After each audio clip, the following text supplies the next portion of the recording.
السلام علیکم ناظرین، پروگرام سیاست اور سچ کے ساتھ میں ہوں ارسلان خالد۔ آج کے پروگرام میں چاہوں گا کہ سب سے پہلے ایک جو انتہائی اہم اور تاریخی فیصلہ سابق جج شوکت عزیز صدیقی کے حوالے سے سامنے آیا ہے، جس میں ان کی برطرفی کا جو سپریم جوڈیشل کونسل کا فیصلہ تھا اس کو کالعدم قرار دیا گیا ہے۔ Chief justice of Pakistan justice قاضی فائز عیسیٰ نے یہ فیصلہ تحریر کیا ہے۔ ان کو ایک ریٹائرڈ جج کے طور پر تصور کیا جا رہا ہے، لیکن 2018 میں جب ان کی برطرفی ہوئی تھی اور وزیر اعظم نے اس کے حوالے سے دستخط کیے تھے، اس کے بعد سے ان پر بہت ساری باتیں چیزیں چلتی رہیں۔ ان کے کچھ بیانات،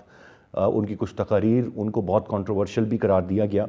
لیکن اس کے بعد اب ان کو ایک ریٹائرڈ جج کے طور پر تصور کیا جا رہا ہے، لیکن ان کی تمام مراد اور وہ جو پینشن ہے اس کے وہ حقدار ہوں گے۔ اس سے پہلے جسٹس نقوی صاحب کے حوالے سے ہم نے دیکھا کہ ایک معاملہ سامنے آیا، اور اب یہ جسٹس سابق جج شوکت عزیز صدیقی صاحب کی جو برطرفی ہے اس کو کالعدم قرار دیا جانا، یہ کتنا سگنیفیکنٹ ہے۔ میں چاہوں گا چونکہ ملک کے حساس اداروں کے بارے میں ان کے بیانات تھے اور اہم چیزوں میں وہ انوالو تھے، تو ہم پروگرام کے آغاز میں اس معاملے پر بات کریں۔ اس کے ساتھ ساتھ ایک اور بحث جو بڑی حد تک دب چکی تھی، گو کہ اس کو پاکستان تحریک انصاف کی جماعت دبنے نہیں دے رہی تھی، لیکن اب دوبارہ سے اس پر بات چیت شروع ہو گئی ہے، اور وہ ڈونلڈ لو کے حوالے سے جو ایک امریکی سائفر کا معاملہ تھا اور ایک پاکستان تحریک انصاف کا ایک موقف رہا کہ امریکی سازش تھی اور ایک سائفر تھا، اس سائفر کو لہرایا گیا، اس پر بہت بات چیت ہوئی، ڈیمارش بھی کیا گیا۔ اب دوبارہ سے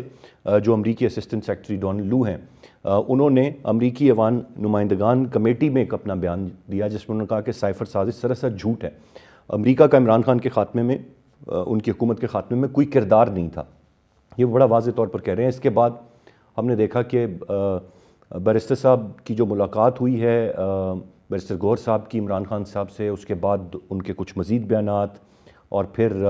اسد مجید صاحب کو بلانے کی باتیں اور دوبارہ سے بیان ریکارڈ کرنے کا مطالبہ، یہ تمام تر چیزیں اب دوبارہ سے اس پر ایک معاملہ ہے جس پر پاکستان تحریک انصاف کا ایک موقف سامنے آ رہا ہے۔ ترجمان دفتر خارجہ کی ہم بات کریں تو انہوں نے واضح طور پر کہا کہ امریکی ایوان نمائندگان کی سماعت میں پاکستان کا کوئی پیغام ایز سچ نہیں دیا گیا، اور پھر مختلف جگہوں سے ہم دیکھ رہے ہیں جو اپوننٹ جماعتیں ہیں پاکستان تحریک انصاف کی، ان کے بیانات بہرحال اپنی جگہ پر ہیں کہ ملک کی سیاست اور معیشت اور چیزوں کو ایک جھوٹے سائفر کو بنیاد بنا کر خراب کیا گیا تھا۔ اس کے ساتھ ساتھ ایک انتہائی اہم معاملہ اس وقت جو ایک بڑی ایک خطرہ منڈلا رہا ہے، گو کہ موجودہ وفاقی حکومت نے بجٹ کی تیاری باقاعدہ طور پر شروع کر دی ہے، لیکن کہہ رہے ہیں کہ مہنگائی کا ایک طوفان برپا ہونے والا ہے۔ وفاقی حکومت بجلی صارفین پر 970 ارب کے قریب کے اضافی بوجھ ڈالنے کی تیاریاں کر رہی ہے۔ پھر پیٹرول پر جو لیوی ہے اور جی ایس ٹی ہے اس کو بحال کرنے کا بھی مطالبہ ہے، جس سے پیٹرول کی بھی ریکارڈ پرائسز ہائی ہو جائیں گی۔ بجلی گیس کے حوالے سے صارفین نے پہلے ہی بہت مشکلات سردیوں میں دیکھی، تو ایک مزید کہا جا رہا ہے، پریڈکٹ کیا جا رہا ہے کہ مہنگائی کا ایک طوفان آنا ہے۔ تو یہ موجودہ حکومت جس پر بہت سارے الزامات ہیں اس کی حکومت سازی پر، اس کے ایکچوئل مینڈیٹ پر، اس کو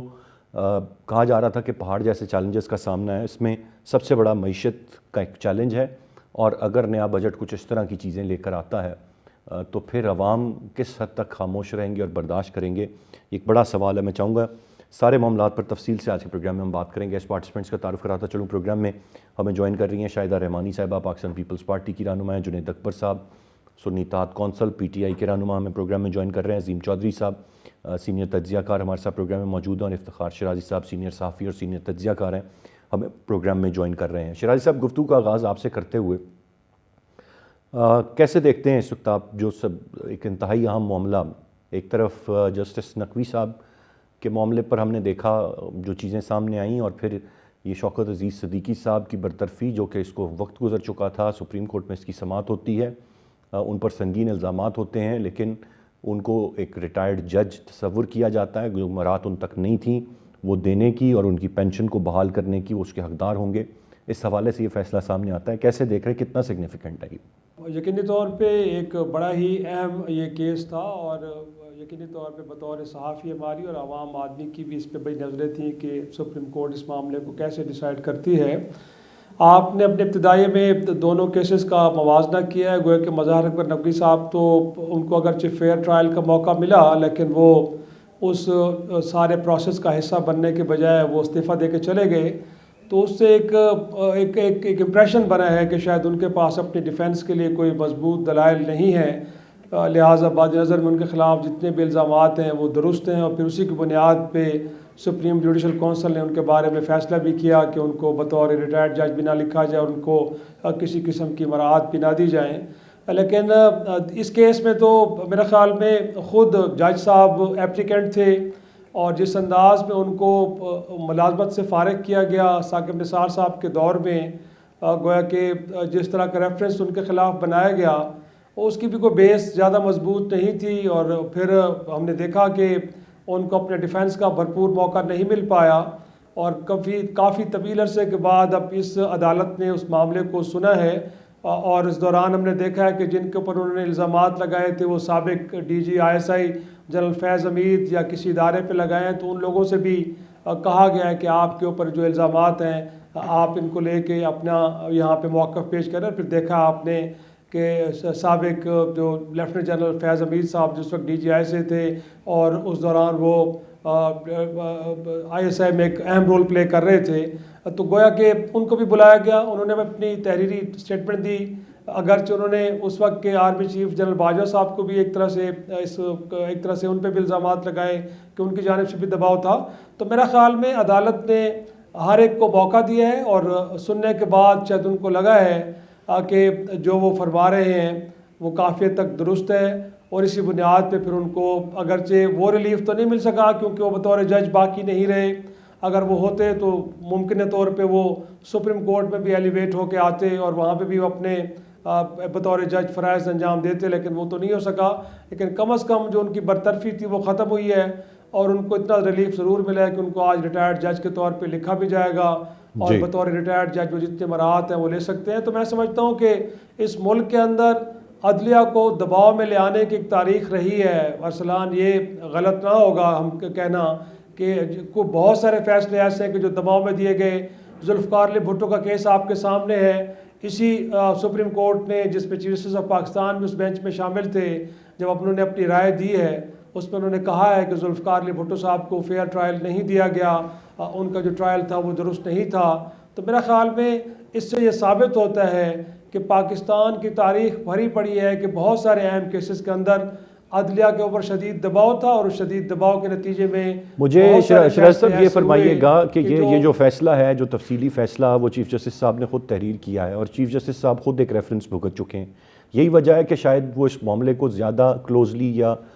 قریب سے دیکھ رہے تھے، کیونکہ وہ بھی وکٹمائز ہوئے اپنے دور میں، اور آج جب وہ ملک کے چیف جسٹس ہیں تو وہ چاہتے ہیں کہ جو ججز ہیں جہاں پر بھی وہ فائز ہیں وہ اس طرح سے وکٹمائز نہ ہوں، یا اس طرح سے ان کے معاملات سپریم جوڈیشل کونسل کی طرف جا کے ان کو ٹارگٹ نہ کیا جائے۔ ڈو یو تھنک کہ یہ میٹر ان کے دل کے زیادہ قریب اس وجہ سے بھی ہوگا؟ یقیناً میرا خیال میں ہونا بھی چاہیے، کیونکہ وہ خود بھی بھگت چکے ہیں جس انداز میں ان کے خلاف ایک ریفرنس آیا، اور صرف اپنا ریفرنس آیا سپریم جوڈیشل کونسل میں، بلکہ ان کو سوشل میڈیا اور ادروائز بھی ان کو ایک طرح سے بلیم کرنے کی کوشش کی گئی، ان کے خلاف ایک مہم چلی۔ تو ایک تو یقینی طور پہ ان کا اپنے پرسنل ایکسپیرینس ہے، لیکن مور امپورٹنٹلی جو خود سپریم کورٹ جیسے ادارے کے اوپر بڑے سوال اٹھتے ہیں، مولوی تمیز الدین کیس سے لے کے ذوالفقار علی بھٹو کیس، اور جو اس کے بعد بے تحاشا کیسز ہیں، ایک طویل فہرست ہے، ان کو لے کے اس ملک کی عدلیہ کے کردار کے اوپر بڑے سوال اٹھتے ہیں۔ تو ظاہر سی بات ہے قاضی فیصل صاحب یہ چاہیں گے، اور ان کی یہ کوشش ہے بھی صحیح، کہ جو عدلیہ کے چہرے پہ لگے داغ ہیں ان کو دھونے کی بھی ایک کوشش کی جائے، اور اس کا عمل انہوں نے اپنے گھر سے شروع کیا ہے میرے خیال میں۔ پہلے ظاہر سی بات ہے جو مظاہر اکبر نقوی صاحب کا ریفرنس تھا، ایسا ہرگز نہیں تھا کہ انہوں نے اس کو انڈر دا کارپٹ ڈال لیا ہو، بلکہ اس کو ٹیک اپ کیا گیا،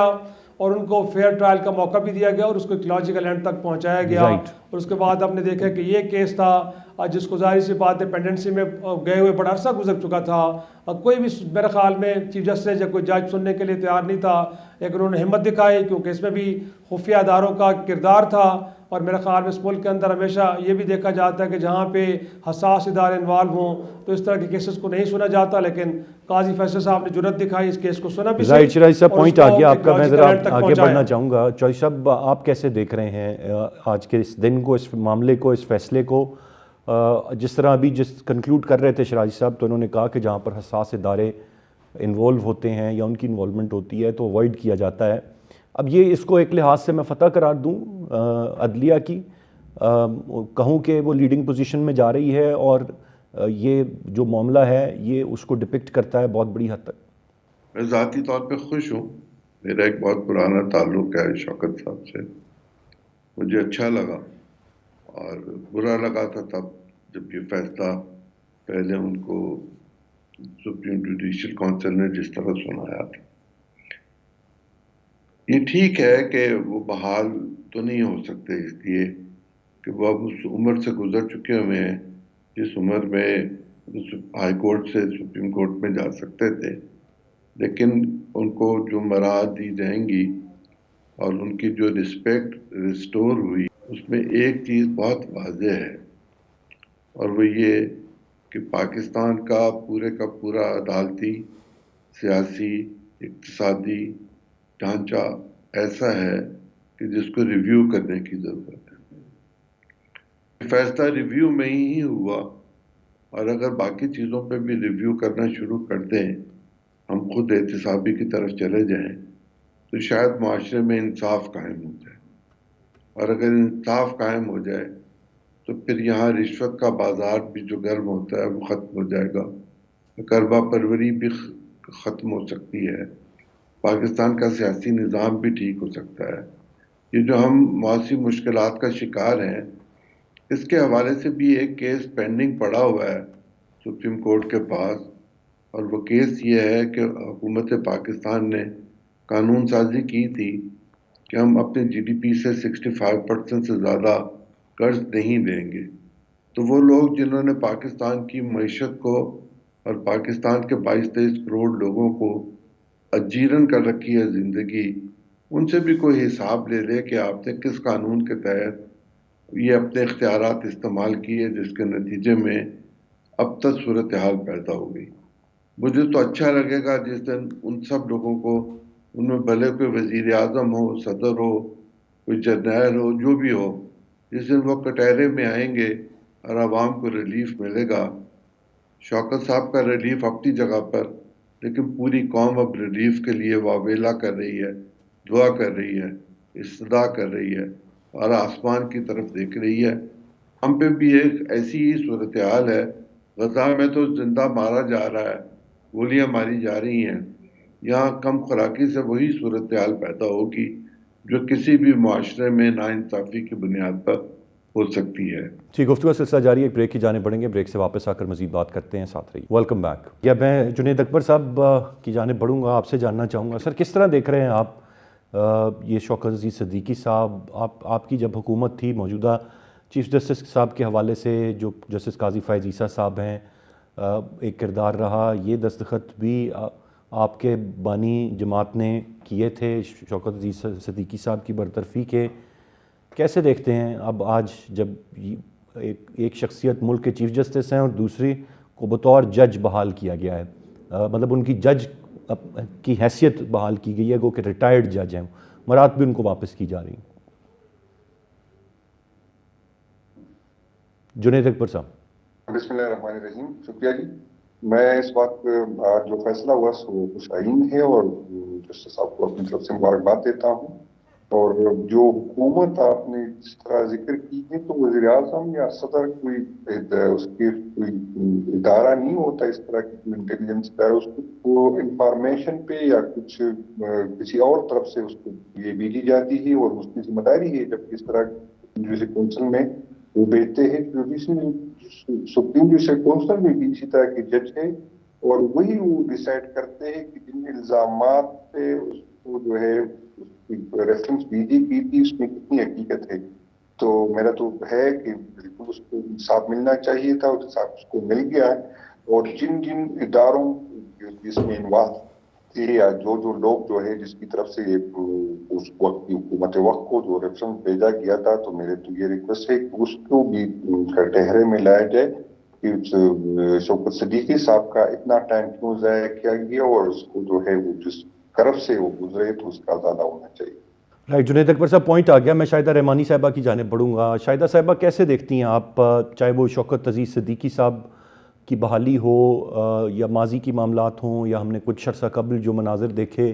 جہاں بلاول بھٹو صاحب ہمیں بھٹو صاحب کے معاملے پہ آپ دیدہ نظر آئے بڑی تاخیر سے، لیکن کیا اصلاح ہو رہی ہے؟ آپ سمجھتی ہیں عدلیہ بہتر سمت میں جا رہی ہے؟ جو کچھ غلط ہوا ماضی میں کہیں نہ کہیں اس کا تعین کیا جا رہا ہے؟ جی بہت شکریہ ارسلان صاحب. دیکھیں، سب سے میں سمجھتی ہوں کہ پاکستان کے لیے بڑا خوش آئند ہے کہ اب عدلیہ جو ہے بہت آزادانہ اور غیر جانبدارانہ انداز سے فیصلے بھی کر رہی ہے، اور وہ فیصلے جو ماضی میں ہماری عدلیہ کے لیے کلنک کا ایک داغ تھے، جیسے ابھی آپ نے ذکر کیا کہ شہید ذوالفقار علی بھٹو کا کیس ایک عرصے سے پینڈنگ میں تھا، اور اس کے بعد جب قاضی فائز عیسیٰ جو کہ خود اس آپ نے ابھی جیسے عرض کیا کہ انہیں خود ان تمام حالات کا سامنا کرنا پڑا تھا جب ان کے خلاف ایک ریفرنس آیا، اور انہیں دباؤ میں لینے کے لیے، انہیں ان کے عہدے سے برطرف کرنے کے لیے جو ان پہ ایلیگیشن لگائے، نہ صرف انہوں نے فیس کیا، انہیں وہ جس انداز سے جب سے وہ چیف جسٹس آف پاکستان بنے، انہوں نے ان تمام پینڈنگ کیسوں کو اٹھایا ہے، اور وہاں پہ وہ جسٹس جس انداز سے کر رہے ہیں کھلا، انہوں نے آنے کے ساتھ ہی میڈیا میں کہا کہ اس طرح کے کیس ہوں تو کھلے عام جو ہے وہ دکھایا جائے نشریات کو اور کارروائی کو. اور آپ نے دیکھا کہ وہ ایک فیصلہ بھٹو صاحب کا جو ان کے ساتھ ایک عدلیہ عدالتی قتل ہوا تھا، وہ ثابت ہوا کہ ان میں وہ تمام جو ریکوائرمنٹ تھی وہ پوری نہیں کی گئی، جسٹس کے لیے ہیومن رائٹس کے رولز کو فالو نہیں کیا گیا. اور اسی طرح سے جس طرح آپ نے ابھی جسٹس شوکت صاحب کا بتایا، اور آج جو فیصلہ آیا میں سمجھتی ہوں بہت خوش آئند ہے. ہر وہ شخص جو نیٹ اینڈ کلین ہوتا ہے اور اس کے اوپر اس طرح کے ایلیگیشن ہوتے ہیں، اس کو سوسائٹی میں سروائیو کرنا بہت مشکل ہوتا ہے، اور یہ ایک خوش آئند بات ہے کہ انہیں آج بحال کیا گیا، اور ان کی پینشن اور مراعات جو ہے اب وہ معاشرے میں سر اٹھا کر جی سکیں گے. تو اس طرح کے جو غلط فیصلے ہوتے ہیں ان سے پوری ایک فیملی سفر کرتی ہے، اور بہت مشکلات کا سامنا ہوتا ہے. جب جس ملک میں انصاف ہوتا ہے وہاں پہ انسرجنسی بے چینی نہیں ہوتی. اب انشاءاللہ تعالیٰ پاکستان میں جمہوریہ جس طرح پروان چڑھ رہی ہے، 2008 سے مستقل ایک جمہوری تسلسل ہے، اور عدلیہ کی آزادی کے لیے جو جد و جہد کی گئی تھی اس کے ثمرات اب نظر آنا شروع ہوئے ہیں. اللہ سے دعا ہے کہ اللہ تعالیٰ آئندہ بھی عدلیہ کو اسی طرح فیصلے غیر جانبدارانہ اور آزادانہ طور پر کرنے ہوں، اور وہ کسی دباؤ میں آ کر کوئی غلط فیصلہ نہ کریں، جس سے آپ کو معلوم ہے کہ اس کے بعد غلط فیصلوں کے بعد ایک معاشرے میں انسرجنسی ہوتی ہے. بالکل درست فرمایا آپ نے، اور یہی امید کی جا سکتی ہے. شاہدہ صاحبہ، شرائع صاحب دوسرے معاملے کی طرف آتے ہیں. اب یہ سائفر کا معاملہ دب نہیں رہا ہے. پہلے اس کو ایک بہت بڑی چیز بنایا گیا، پھر اس پر مختلف معاملات ہوئے، چیزیں چلاتے اب اس کا ذکر کہیں بند ہو گیا تھا. اب دوبارہ سے ڈونلڈ لو نے ایک سٹیٹمنٹ دیا، دوبارہ سے یہ بحث چھڑ گئی. کوئی طریقہ ہے اس معاملے کو کہ کبھی ہم منطقی انجام تک پہنچا پائیں گے، یا یہ بس اسی طرح ہی اپنے اپنے مقاصد کے لیے ہر کوئی بیانات دے گا اور یہ کیش ہوتا رہے گا؟ اس کا کوئی کنکلوژن ہوتا آپ کو نظر آ رہا ہے یا مشکل ہے؟ دیکھیں، سیاسی چیز ہوتی ہے، دوسرے ممالک کے درمیان تعلقات. جی میرا سوال شرازی صاحب سے تھا. شاہدہ صاحبہ آپ کا جواب پہلے اس پہ آ گیا، میں واپس جی شرازی صاحب.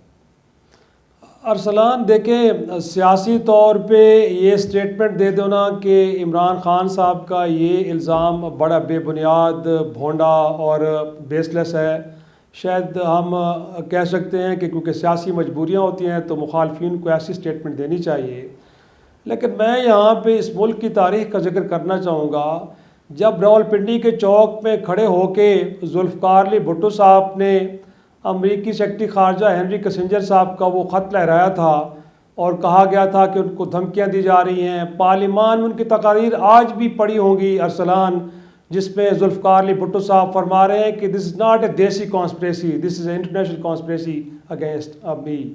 تو میں سمجھتا ہوں کہ اس ملک کے اندر امریکی مداخلت کی ایک تاریخ رہی ہے. اس کے بعد 9/11 کے بعد میں نے تو نہیں کہا تھا، اس ملک کے اس وقت کے آرمی چیف اور صدر جنرل مشرف نے کہا تھا کہ ہمیں کہا گیا تھا کہ آر یو اگینسٹ اس اور ود اس، تو پھر ہمیں مجبوراً فیصلہ کرنا پڑا کہ ہم اس دہشت گردی کی جنگ میں شریک ہوں. تو ہمارے اندرونی معاملات میں مداخلت تھی، ہماری خارجہ پالیسی کو کمپرومائز کیا گیا، ہماری انٹرنل پالیسی کو کمپرومائز کر کے ہمیں مجبور کیا گیا. اس کے بعد میں تو نہیں کہہ رہا تھا، اس ملک کے سابق وزیر اعظم نواز شریف صاحب نے کہا تھا کہ مجھے اس وقت امریکی صدر بل کلنٹن کا کال آئی کہ آپ ایٹمی دھماکے نہیں کر سکتے. اس کے بدلے میں کچھ مراد تو لے لیجئے گا لیکن آپ یہ دھماکے نہ کریں. لیکن ہم نے اس دباؤ کو نہیں لیا اور بالآخر ہم نے دھماکے کیے. تو اگر آج عمران خان صاحب نے یہ کہا ہے کہ وہ ایک آزاد خارجہ پالیسی کو لے کے چل رہے تھے,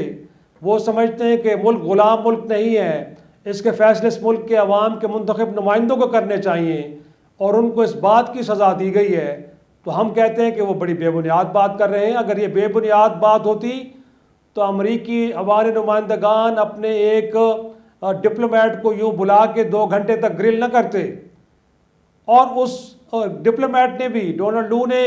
یہ ضرور کہا ہے کہ ہاں جو ان پہ الزام لگے وہ درست نہیں ہے,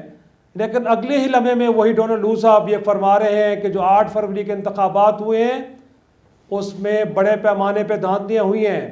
اور اگر ان دھاندلیوں کی تحقیقات نہیں کرائے گا پاکستان کا الیکشن کمیشن تو اس کا اثر پاکستان اور امریکہ کے تعلقات پہ بھی پڑ سکتا ہے. گویا کہ اس نے کہا ہے کہ وہ اس میں رکھنا پڑ سکتے ہیں ان تعلقات میں. تو اگر وہ یہ کہہ رہے ہیں تو پہلے بیان کے حصے کو اگر آپ درست مان رہے ہیں کہ وہ عمران خان کے اس الزام کو بے بنیاد قرار دے رہے ہیں اور آپ اس کی بڑی واہ واہ کر رہے ہیں, اس کی داد تحسین ان کو دے رہے ہیں, تو پھر آپ کو ان کے دوسرے بیان کے حصے کو بھی تسلیم کرنا چاہیے جس میں وہ کہہ رہے ہیں کہ جو 8 فروری کو انتخابات ہوئے ہیں اس میں کسی کا مینڈیٹ چرایا گیا ہے, اس کی تحقیقات ہونی چاہیے, اس کا آڈٹ ہونا چاہیے, جس کا مطالبہ تحریک انصاف بھی کر رہی ہے. تو اگر آپ پہلے بیان کو درست مانیں تو دوسرے کو بھی درست مانیں. شیرازی صاحب درست مان لیں. معاملہ یہ ہے کہ جھول ہر طرف سے نا بیانات اور معاملات میں بہت زیادہ نظر آتا ہے. اب سائفر گم گیا, کیسے گم گیا نہیں پتا, پھر اپنے بیانات اتنے بدلے پاکستان تحریک انصاف نے, وہ کہ ان کا سائفر والا بیانیہ پوری طرح سے بائی کیا ان کے ووٹر سپورٹر نے, عوام کی ان کو پذیرائی بھی ملی, حمایت بھی ملی, اور کہا گیا جی بڑی زیادتی ہوئی ہے, زیادہ مقبول ہو کر وہ ابھرے. لیکن ہر طرف کے بیانات میں جو اتنا جھول ہے یا چیزیں ہیں وہ پھر شکوک و شبہات دونوں طرف کھڑا کرتی ہیں. جس طرح ابھی آپ نے کہا 2 حصے ہیں ان کے بیانات کے, یہاں آپ دیکھ لیں تو پاکستان تحریک انصاف کے موقف میں جو تبدیلیاں جس طرح سے آتی رہیں اس نے بہت سارے کوسچن مارکس ریز کیے. تو کلیئرٹی یا تو ہمیں مل جائے تو ہم بغیر کسی کے حتمی فیصلے کے خود سے اس نقطے پر پہنچ جائیں کہ ہاں جی یہ سائڈ درست ہے. پتہ ہی نہیں لگ پا رہا نا کون درست ہے کون نہیں, کیونکہ دونوں طرف جھول ہے. لیکن ارسلان اس کا بہتر طریقہ یہ ہے کہ جو مطالبہ جس پہ الزام ہے وہ کہہ رہے ہیں کہ اس کا اوپن ٹرائل ہونا چاہیے. گویا کہ آپ اس کا اوپن ٹرائل کریں تاکہ اس ملک کے عوام کو بھی معلوم ہو کہ واقعی جو کچھ کہا جا رہا ہے وہ حقیقت پر مبنی ہے. میں تو حیران ہوتا ہوں نا کہ جب وہ سائفر آیا تھا اس کے بعد قومی سلامتی کے 2 اجلاس بلانے کی کیا ضرورت تھی, اگر ایسا نہیں تھا کہ جو وہ فرما رہے تھے اس وقت کے پرائم منسٹر. پھر اس وقت کی جو قومی سلامتی کمیٹی کی پریس ریلیزز ہیں, جو اعلامیے ہیں, وہ تو ببانگ دہل یہ کہہ رہے ہیں کہ یہ پاکستان کے اندرونی معاملات میں مداخلت ہے, اور پھر اسی فیصلے کی بنیاد پہ آپ نے اس ملک کے سفیر کو ڈیمارش کیا. تو ان چیزوں کو کہاں لے کے جائیں گے آپ؟ ایک لمحے میں تو اتنا آگے چلے گئے کہ آپ نے کہا کہ یہ مداخلت ہے, آپ اس ملک کے سفیر کو ڈیمارش کر رہے ہیں. دوسرے مرحلے میں دوسری سانس میں آپ یہ کہہ رہے ہیں کہ بے بنیاد بات ہے. تو اس وقت اگر آپ پاکستان اس ساری صورتحال میں تماشا بن رہا ہے تو وہ کسی اور کی وجہ سے نہیں بن رہا, ہماری اپنے اقدامات کی وجہ سے بن رہا ہے. اور آج بھی جس شخص کے اوپر آپ نے الزام لگایا اور آپ نے ان کو اتنی بڑی سزا 14 برس کی دے دی ہے, آپ اس کا ایک بنیادی مطالبہ تسلیم نہیں کر رہے. گویا کہ وہ آپ سے کہہ رہے ہیں کہ اس کا فیئر ٹرائل ہونا چاہیے, اوپن ٹرائل کریں, مجھے کھلی عدالت میں اپنے دفاع کا حق دیں. آپ وہ دینا نہیں چاہتے, اور آپ یہ کہہ رہے ہیں کہ جو ہم کہہ رہے ہیں, اور عدالتوں نے 342 کا بیان لیے بغیر آپ کو جو سزا دے دی ہے آپ منہ پہ پٹی لگا کے اس کو تسلیم کر لیں. تو یہ نہیں ہونا چاہیے. اس ملک کے مقتدر حلقوں کو معلوم ہے کہ پاکستان میں ایکسٹرنل فیکٹرز اپنا کام کرتے رہے ہیں ماضی میں بھی, اور شاید اب بھی ہمیں لگ رہا ہے کہ وہ دباؤ موجود ہے. اگر نہیں ہے تو پھر میں کہوں گا کہ وہ جو ایران کے ساتھ آپ نے گیس پائپ لائن کا ایگریمنٹ کیا تھا اس کو 10-12 برس تک آپ نے پینڈنگ میں کیوں رکھا؟ اس دوران دنیا تو ایران سے تیل بھی لیتی رہی ہے, تجارت بھی کرتی رہی ہے, لیکن آپ تو امریکی پابندیوں کو لے کے بیٹھے رہے. آپ تو لوگوں کو یہی بتاتے رہے کہ اس ملک پہ پابندیاں ہیں لہٰذا ہم آگے نہیں بڑھ سکتے. تو میرے بھائی یہ پابندیاں تو دوسرے ممالک کے لیے بھی ہیں. اس کا مطلب ہے کہ آپ کے اوپر کوئی دباؤ ہے, اس دباؤ کے نتیجے میں آپ کچھ فیصلے نہیں کر پاتے. ارسلان ایسا ہرگز نہیں ہے کہ جو کہا گیا, اور جو بات آپ کر رہے ہیں کہ سائفر گم گیا, وہ سائفر کی کوئی ایک کاپی تھوڑی تھی, وہ تو ڈی کوڈ ہو کے آیا تھا پرائم منسٹر کے پاس. اس کی جو اوریجنل کاپی ہے وہ تو آج بھی کہیں پڑی ہوگی فورن آفس کے اندر. اگر وہاں لوگوں نے اس کی حفاظت نہیں کی تو ان کو بھی پوچھا جانا چاہیے. ملک کے وزیر خارجہ کو پوچھیں, سیکرٹری خارجہ کو پوچھیں, اور جو لوگ بیٹھے ہیں دفتر خارجہ میں ان کو بھی پوچھا جائے. آپ نے باقی سب کو تو کلین چٹ دے دی ہے, لیکن ایک سیاسی مخالف کو آپ نے اتنی بڑی سزا دے دی, تو اسی کو لے کے پھر سوالات اٹھتے ہیں کہ جو آپ کر رہے ہیں شاید اس میں آپ کی نیت ٹھیک نہیں ہے, آپ کسی نتیجے پہ نہیں پہنچنا چاہ رہے, بلکہ اس کو بطور ٹول استعمال کر کے کسی کو وکٹمائز کرنا چاہ رہے ہیں آپ. رائٹ شراج صاحب, ٹھیک, گفتگو کا سلسلہ جاری ہے, ایک بریک کی جانب بڑھیں گے, بریک سے واپس آ کر مزید بات کرتے ہیں, ساتھ رہیے. عظیم چوہدری صاحب, آپ کیسے دیکھ رہے ہیں اس سارے معاملے کو؟ ایک بڑی, اب تو وقت گزر گیا اس پر بات ہوتے ہوئے, اس پر بیانات آتے ہوئے, ایک طرف اس کو ملک کے ساتھ اور ریاست کو خراب کرنے کی بات ہے, دوسری جانب جو بھی شراج صاحب نے باتیں کی, اب جو ڈان لو صاحب کی سٹیٹمنٹ کے بعد جو پی ٹی آئی کے لوگوں کے سٹیٹمنٹس آئے ہیں, ان میں بھی بڑی حد تک کہیں نہ کہیں کچھ باتیں درست ہیں, کچھ پہ سوال ہیں. اوورآل کیسے دیکھتے ہیں آپ اس پورے معاملے کو؟ جمہوری نظام میں اور وہاں کی کانگریس میں کمیٹیز بہت پاورفل ہیں. انہی کمیٹیز کے سامنے بل کلنٹن کو بھی پیش ہونا تھا, اور نکسن کا معاملہ بھی یہی چلا تھا. نکسن تو استعفیٰ دے کے چلے گئے تھے اور بل کلنٹن نے معافی بھی مانگ لی تھی. ہمارے ہاں کمیٹیز کے نظام کو چونکہ اس طرح ہم لے کر چلتے نہیں ہیں. دو معزز ارکان اسمبلی اس پروگرام میں ہمارے ساتھ شامل ہیں, آپ ان سے پوچھ لیجئے کہ کمیٹی کا نظام کتنا ہے اور کتنا مؤثر ہے, اور وہاں پر پالیسی میکنگ کا یا احتساب کا عمل کس طرح چلتا ہے. میں جو ذاتی طور پر جانتا ہوں وہ یہ کہ وہ بالکل بیکار سسٹم ہے, جس میں ان لوگوں کو پروٹیکٹ کرنے کی کوشش کی جاتی ہے جو چہیتے ہوتے ہیں, اور وہاں کھل کر بات وہاں بھی نہیں ہوتی, اور نہ ہی وہاں کوئی ایسا ڈیسیژن ہوتا ہے کہ جس کی بنیاد پہ یہ کہا جا سکے کہ پاکستان کی کوئی پالیسی میں تبدیلی آئے گی. وہاں ایک ڈیمانڈ آئی, اور وہاں ڈیمانڈ آتی رہتی ہے امریکہ میں.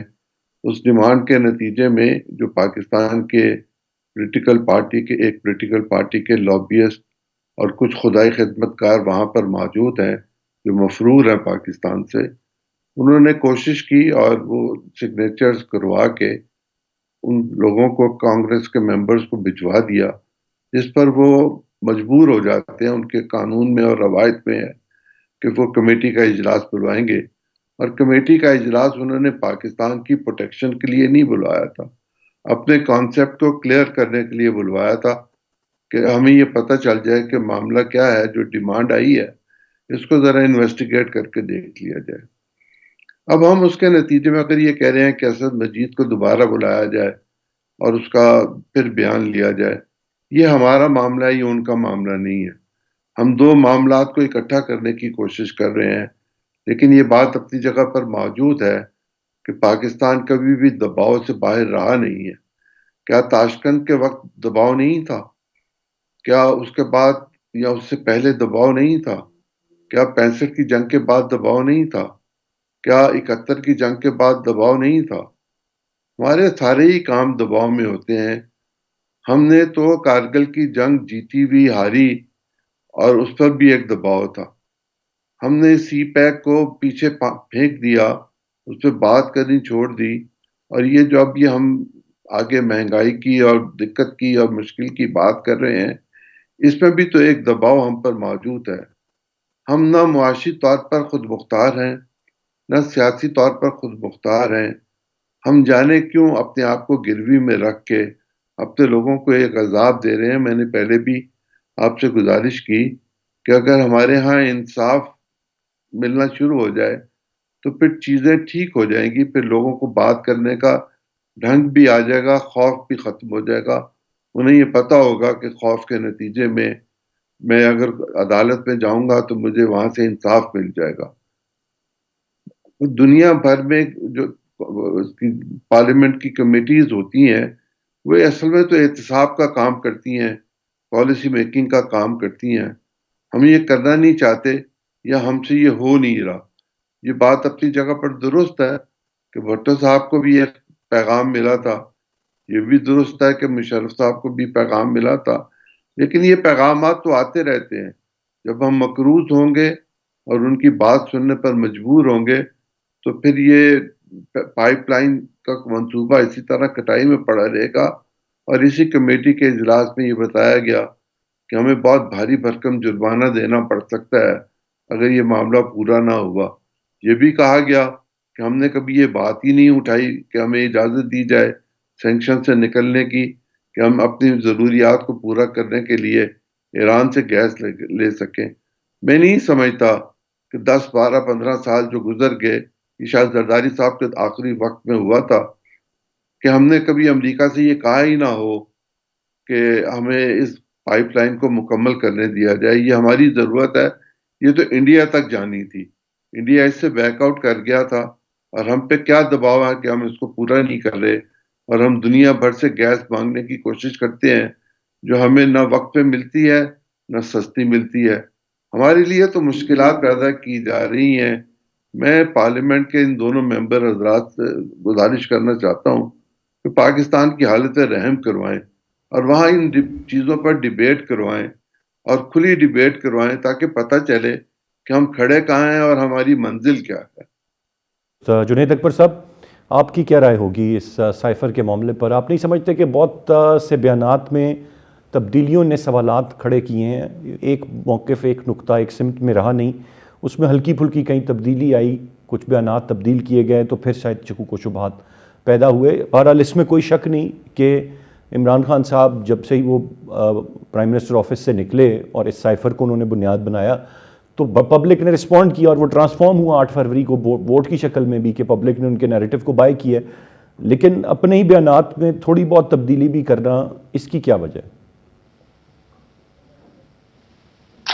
نہیں جی، آپ کی اگر کوئی اس میں تبدیلی کرنا چاہتے ہیں تو وہ تو الگ بات ہے۔ جو 2 قومی سلامتی کونسل کی کمیٹی کی جو میٹنگ ہوئی تھی نا، تو اس میں جو آرمی چیف صاحب آئے تھے تو کچھ ہوا تھا اس لیے آئے تھے، وہ وہاں بلے کانے تو نہیں آئے تھے نا۔ اور یہاں پر جو امریکہ کے سفیر کو بلایا گیا تھا تو اس کو کسی بنیاد پہ بلایا گیا تھا، اگر جو کہ ایک بات کو آپ جواز بناتے، جس طرح میں شیراز صاحب نے پہلے مجھ سے یہی بات کی کہ آدھے بات کو تو آپ جواز بناتے ہیں، اس پہ بات کرتے ہیں، لیکن آدھی بات اس نے کی تھی کہ یار 8 فروری کو داندھی ہوئی، اس پہ بات نہیں کرتے۔ اور اسی صاحب نے اس سے پہلے بھی کافی سٹیٹمنٹ دی تھی، اس کو آپ جو ہے اس کا حوالہ نہیں دیتے، جس میں اس نے کہا تھا کہ ہم نے خان صاحب کو رشیا جانے سے روکا تھا، اور ہم نے اس کو یوکرین پہ اس کی جو ہے کھل کر نہیں آ رہے تھے، تو پہلے کہہ چکا تھا کہ ہم نے اپنے اعتماد میں جو ہے اس میں ہم نے اپنی کوشش کی تھی اور اپنے اعتماد کو کامیاب کیا تھا، اس میں بھی تو کوئی دوسری رائے ہے نہیں۔ اور اس طرح آپ نے فرمایا تھا تو 8 فروری کو لوگوں نے خان صاحب کی اسی بات پہ تو یقین کیا نا۔ اور پہلی دفعہ جو ہے امریکہ میں کسی بیوروکریٹ کو پاکستان کے معاملے میں پہلی دفعہ بلایا گیا تھا، پہلی دفعہ بلایا گیا ہے، اور اس کا کریڈٹ جو ہے آپ خان صاحب کو یا پی ٹی اے کو نہیں دیتے۔ تو اگر یہ سائفر نہیں تھا تو خان صاحب کے جو سزا کس بنیاد پہ دی گئی تھی، تو اسی سائفر پہ تو اس کو سزا دی گئی تھی نا۔ تو میرا نہیں خیال کہ خان صاحب کے اسٹیٹمنٹ میں یا پی ٹی اے کی اسٹیٹمنٹ ہے، اور اس میں رول تھا، اعتماد کامیاب بنانے میں اس کا رول تھا، اور یہاں کی اور وہاں کی یہاں کی کیا تھا، تو پہلی دن سے آج بھی ہوئی ہم کہتے ہیں۔ رائٹ، شاہدہ رحمانی صاحبہ، آپ کیسے دیکھ رہی ہیں اس معاملے کو؟ ایک بیان جو کہ ایک موقف ہے پاکستان تحریک انصاف کا، اور اس پر جس طرح سے ابھی باقی معزز ممبران نے بھی رائے دی، سمجھتی ہیں کہ اس کی واضح طور پر ایک دفعہ ونس اینڈ فار آل تحقیقات چیزیں سامنے آ جانی چاہیے، واضح ہو جانا چاہیے، یا یہ اسی طرح لٹکتا رہے گا، ایک دوسرے پر بلیم گیم کا ایک سلسلہ جاری رہے گا اس سائفر کو بنیاد بنا کر؟ دیکھیے، جب ووٹ آف نو کانفیڈنس پیش ہو رہا تھا اس وقت عمران خان صاحب نے راہ فرار اختیار کی، اور آپ نے دیکھا کہ عوام کی سمپیتی لینے کے لیے انہوں نے ایک کاغذ لہرایا اور کہا کہ یہ وہ سائفر ہے، اور انہوں نے وہ ساری سازش کا ذکر کیا۔ لیکن اس کے بعد جب یہ کیس سٹارٹ ہوا تو اس کے بعد عمران خان اپنے اس جو انہوں نے کہا تھا اس سے مکر گئے، انہوں نے کہا کہ نہیں، کوئی سازش نہیں تھی۔ تو اب یہ مستقل اپنے بیانیوں کو چینج کرتے ہیں، کبھی کہتے ہیں ہاں سازش تھی، کبھی کہتے ہیں نہیں تھی، عوام میں سمپیتی کے لیے گئے اور ان کو ملی سمپیتی، اور وہ شہید ذوالفقار علی بھٹو صاحب کو جو ہینری کسنجر نے دھمکی دی، اور آپ نے دیکھا اور ان کو تختِ دار تک پہنچا دیا گیا ناکردہ گناہ میں، اور ان کو دھمکیاں بھی دی گئی، ان کو امریکہ سے جو انہوں نے ٹکرانے کا فیصلہ کیا تھا, جو اس کو دو ٹوک جواب دیا تھا, ان کو اس کی سزا دی گئی. لیکن عمران خان اس کی آڑ میں خود بننا چاہ رہے تھے ذوالفقار علی بھٹو. اس کے لیے آپ کو اتنا آسان نہیں ہے اس طرح کے باتوں کو جو کہ ملک کے لیے بڑی نقصان دہ ہوتی ہیں, کانفیڈینشیل ہوتی ہیں, یہ ساری چیزیں اس کو لہرا کر آپ نے جو سمپتی لینی چاہیے اور پھر اپنے بیانیوں کو چینج کرتے رہے. ابھی جنید اکبر صاحب کہہ رہے ہیں کہ جی تھا رات میں انہی کے شوکت صاحب جو ہیں وہ کے پی کے میں منسٹر ہوتے, ان کے میں بیان کو دیکھ رہی تھی تو وہ کہہ رہے تھے نہیں جی ہم نے تو ڈینائی کر دیا, ہمارا تو اس سے کوئی تعلق ہی نہیں ہے سائفر سے. تو یہ کیوں اس کو سیاسی مقاصد کے لیے استعمال کر رہے ہیں؟ ایسا نہیں ہونا چاہیے. جو ملک کی سلامتی کے لیے کوئی بھی چیز نقصان دہ ہو اس طرح کے اور ملک کے آپ تعلقات کو متاثر کریں, دوستانہ تعلقات کو آپ نے دیکھا کہ اس وقت جس طریقے سے لہرایا گیا, بات کی گئی, اور پھر اور ابھی ان کا بھی اسٹیٹمنٹ آ گیا. تو یہ ساری چیزیں ایسی ہیں, میں سمجھتی ہوں کہ سیاست اپنی جگہ, آپ عوام میں رہ کر سیاست کریں, لیکن اس طرح کی چیزوں کو جو ملک کی سلامتی کے لیے خطرات ہوں ان کو اس طرح اپنی سیاسی مقاصد کے لیے استعمال نہیں کرنا چاہیے. اور جو کچھ بھی ہے اب عدالتوں میں ہے, فیصلے ہو چکے ہیں, ہو رہے ہیں, اور عمران خان صاحب کو ٹرائل بھی ہوا ہے اور ان کو باقاعدہ ہر چیز کے لیے مواقع ہیں. تو میں سمجھتی ہوں کہ اب سائفر کی معاملات کو شاہدہ رحمانی صاحبہ سمجھتی ہیں کہ فری ٹرائل ہو رہا ہے, فری اینڈ فیئر ہو رہا ہے اور ان کو مواقع ہیں تمام تر چیزوں کی, یا واقعی سمجھتی ہیں, اتفاق کرتی ہیں اس پر؟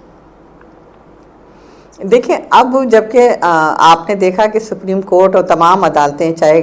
کے پی کے میں آپ نے دیکھا عدالتوں کے فیصلے, اور چاہے لاہور ہائی کورٹ ہو, سپریم کورٹ ہو, اسلام آباد ہائی کورٹ ہو, ہر جگہ فیصلے کسی دباؤ کے بغیر ہو رہے ہیں. سب کے ٹرائلز جو ہیں وہ فری اینڈ فیئر ہو رہے ہیں. میں سمجھتی ہوں ہمیں عدلیہ پر اپنا نہ صرف اعتماد کرنا چاہیے, یہ نہیں ہو کہ اگر ہمارے حق میں فیصلہ آ جائے تو وہ بہت اچھا ہے, مخالفت میں آ جائے تو غلط ہے. فری اینڈ فیئر ٹرائل ہو رہے ہیں اور عدلیہ جو ہے فیصلے کر رہی ہے آزادانہ طور پہ, تو ہمیں اس پہ ٹرسٹ کرنا چاہیے. مطلب آپ سمجھتی ہیں کہ فری اینڈ فیئر ٹرائل ہو رہے ہیں, عدلیہ جو فیصلے کر رہی ہے اس پہ اعتماد کرنا چاہیے. کل کو یہی معاملات اگر آپ کی جماعت کو فیس کرنے پڑیں, جیل کے اندر ٹرائل آپ کے بھی ہو رہے ہوں, ملاقاتوں پر پابندیاں ہوں, ایک دن میں, ایک ہفتے میں 3 فیصلے آ رہے ہیں, آپ ان پر اعتماد کریں گی اسی طرح جس طرح آپ نے کہا کہ کرنا چاہیے اس معاملے میں؟ دیکھیے پیپلز پارٹی, آپ نے بات کی, پیپلز پارٹی نے بڑا مشکل دور دیکھا ہے. ہمیں نہ تو اس طرح کی جیلوں میں فیسلٹیز مہیا تھی جو آج عمران خان صاحب کو موجود ہے, نہ دن میں 3 4 ملاقاتیں ہوتی تھیں, نہ ہی ہمیں 3 رومز کے پرتعیش جو ہے وہ رومز ملتے تھے, نہ کھانے کے لیے فرمائشی پروگرام ہوتا تھا, نہ جم کی سہولیات تھی. شہید ذوالفقار علی بھٹو, محترمہ شہید بے نظیر بھٹو صاحبہ, محترم صدر آصف علی زرداری صاحب, محترمہ فریال تالپور صاحبہ, اور بے شمار ہمارے لیڈروں نے, ورکروں نے آپ جیل و قید و بند کی سہولتیں برداشت کی. اس طرح کی سہولتیں نہیں تھیں. ابھی تو بہت زیادہ سہولتیں ہیں, ہر چیز ہے, سوشل میڈیا ہے, میڈیا ہے, ہر چیز اجاگر کر رہا ہے. تو میں سمجھتی ہوں کہ بالکل فری اینڈ فیئر ٹرائل ہو رہا ہے. وہ چیزیں نہیں ہیں جو 80s اور 90s کے دور میں. سیاسی جماعتیں اس پر بات کریں گی تو کل کو جب ایک جماعت کے ساتھ زیادتی ہوگی تو باقی جماعتیں بھی بات کریں گی. اگر جس کے ساتھ برا ہو رہا ہے اس پہ باقی خوش ہوتے رہیں گے. یہی وجہ ہے کہ بار بار چاہے نہیں, دیکھیں جی خوشی ہونے کی, نہ تو ہم خوش ہیں, ہم کہتے ہیں ہم نے بھی فیس کیا عدالتوں کو. اگر جھوٹے مقدمات ہوتے ہیں تو پھر بری بھی ہو جاتے ہیں. آپ نے دیکھا ماضی میں صدر آصف علی زرداری صاحب کے اوپر اور تمام لیڈرشپ کے اوپر جھوٹے مقدمات بنائے گئے. ابھی زیادہ عرصے دور کی بات نہیں, 2018 سے 23 تک کا آپ دیکھیں دور, اس میں کس طریقے سے ہماری پارٹی کی تمام لیڈرشپ کے اوپر جھوٹے مقدمات بنائے گئے. ایک خاتون محترمہ فریال تالپور صاحبہ کو کس طریقے سے چاند رات کو اٹھا کے جیل میں بند کیا گیا آدھی رات کو. یہ سب کچھ ہم نے دیکھا, لیکن ہم یہ نہیں چاہتے کہ ان کے ساتھ ہو. ان کے ساتھ تو بہت زیادہ ریلیکسیشن ہے, ان کو تمام تر آزادی ہیں. وہ چیزیں, ان چیزوں کا سامنا نہیں ہے جو تمام پولیٹیکل پارٹیز نے ماضی میں. میں شراج صاحب کا پوائنٹ لے کے بس کنکلوڈ کروں گا. جی شراج صاحب. بڑے احترام کے ساتھ میں یہ کہوں گا کہ اس سے زیادہ ریلیکسیشن کیا ہوگی کہ تحریک انصاف کے دور میں ایک مجرم کو بیرون ملک علاج کی سہولت فراہم کی گئی. جو پی ڈی ایم کی سرکار میں ان کے اتحادی تھے میاں نواز شریف صاحب 4 ہفتوں کا کہہ کے گئے, 4 سال لگا کے واپس آئے. اس دوران خورشید شاہ صاحب انہی کی پارٹی کے بڑے سینئر رہنما ہیں. سکھر میں ہاسپٹل کے ایک فلور کو سب جیل قرار دیا گیا, اپنی فیملی کے ساتھ رہتے رہے. شرجیل انعام میمن صاحب جیل سے اسپتال منتقل ہو گئے. ان کے کمرے سے آپ نے دیکھا بھی تھا کہ شہد کی بوتلیں تک ان کو میسر کی جاتی تھی وہاں پہ. وہ